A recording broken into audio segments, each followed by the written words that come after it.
What is up, Run Nation? Pacer Roy here, and I'm here at the lovely Manhattan Beach.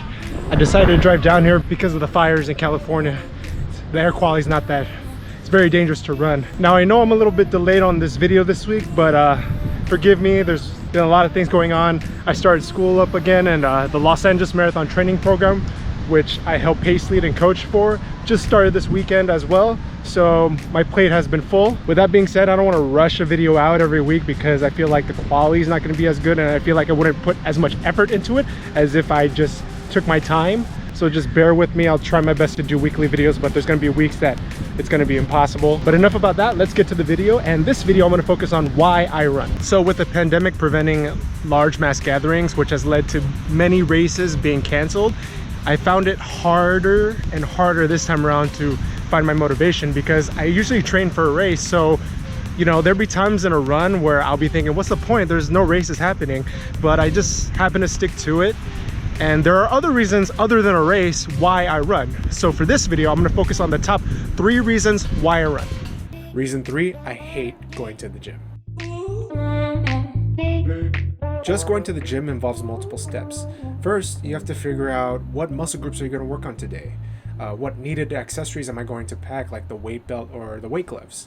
Not to mention getting in your car and driving to that place, and also seeing if there's any equipment available that day, depending on how busy the gym is. When it comes to running, it does not take much to run. All I have to do is put on my shoes, open my front door, set the GPS on my Garmin watch, and begin. I mentioned in my first video of one of the main reasons why I don't like going to the gym is because I don't like to deal with people at the gym. Mainly the people that don't wipe down the machine after using, people who do not re-rack their weights, people who take forever on a machine, people who slam weights with authority and make that grunting sound, and also people who do the wrong exercises at the wrong machine, like doing curls at the squat rack. If there's anything I hate more in the world, is somebody who does curls at the squat rack. Also, people are disgusting. If you don't believe me, just walk through a gym bathroom and see what you find. What's also nice about running is that you don't have to buy a membership. All you need is to go outside. Weightlifting is okay, especially if you want to focus on your fast twitch muscles. But if you're going to be a marathon runner, you're going to have to be building your slow twitch muscles. These are your endurance muscles, your longer acting muscle fibers. If you want to maintain muscle mass during marathon training, calisthenics, which is bodyweight exercises, and also just having a pair of dumbbells is sufficient enough. Reason number 2, I run for my mental well-being.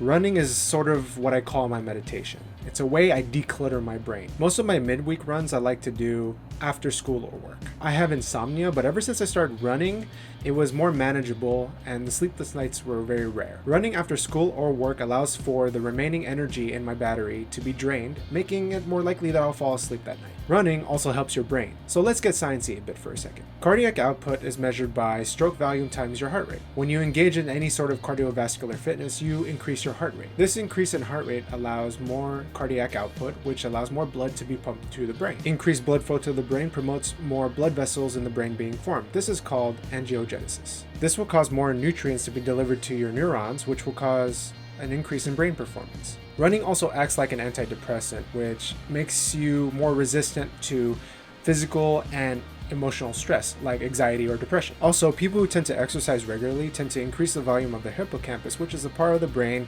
that's essential for memory and learning. Given the amount of tests I take, this is very important to me. And the number 1 reason why I run is to maintain my physical well-being.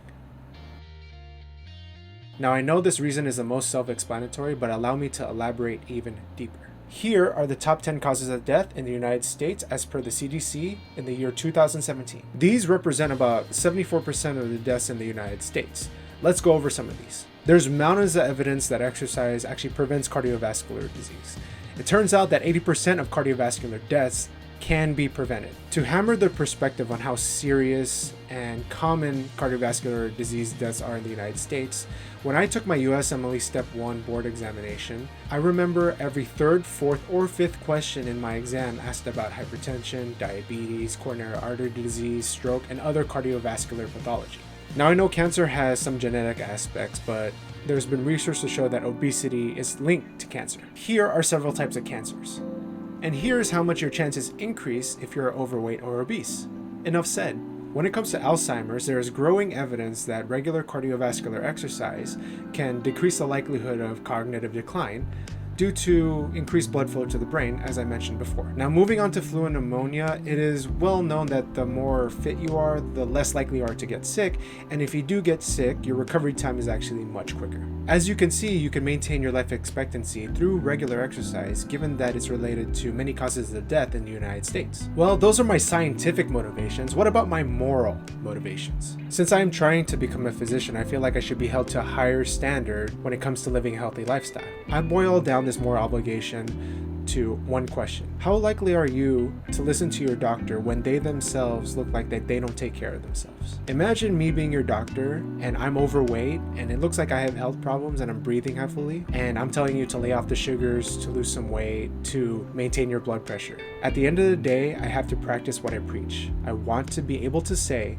that I've done everything I possibly can, starting with myself. Well, that's it. Those are my top 3 reasons why I run. If you want to see more running related videos in the future, hit the like, subscribe, hit the notification bell, leave a comment if you would like, hit me up on all my social media, and until then, I'll see you next time. In the meantime, I want you to get those miles in.